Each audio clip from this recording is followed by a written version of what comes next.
आज हम पढ़ेंगे चैप्टर नंबर 1 क्लास 10 की फिजिक्स में जनरल प्रॉपर्टीज ऑफ वेव। तो चैप्टर नंबर 1 में हम पढ़ेंगे ट्रांसवर्स वेव भी एक्सप्लेन करेंगे और उसकी डायग्राम को, और लॉन्गिट्यूडिनल वेव भी उसकी डायग्राम को हम एक्सप्लेन करेंगे। तो सबसे पहले हम ट्रांसवर्स वेव्स पढ़ते हैं। तो क्या होती है? Transverse waves are waves that travel in a direction perpendicular to the direction of wave motion.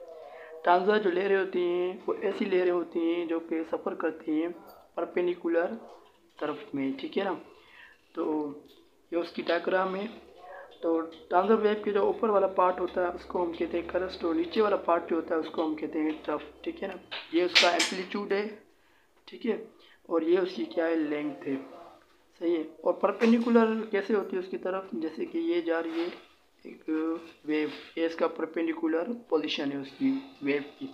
तो ठीक है, तो अब हम पढ़ेंगे longitudinal waves. Longitudinal waves are waves that travel in a direction parallel to the direction of wave motion. Longitudinal लहरें वो लहरें होती हैं जो सफ़र करती हैं पैरेलल तरफ में। Another example of longitudinal wave is sound wave.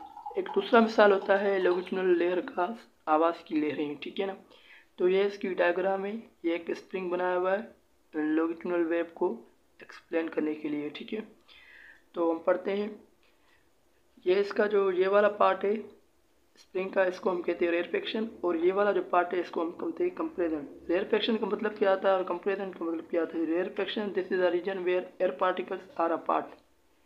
Rarefaction जो है ये एक ऐसा खिता होता है जहाँ पे हवा के ज़रात होते हैं वो जुदा होते हैं। Compression this is a region where air particles are closer. Compression एक ऐसा खिता होता है जहाँ पर हवा के ज़रात जो है वो करीब होते हैं, ठीक है ना।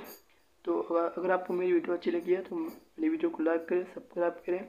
इसके बाद हम नेक्स्ट टॉपिक पढ़ेंगे, उसके ऊपर डिस्कशन करेंगे। अल्लाह हाफिज़।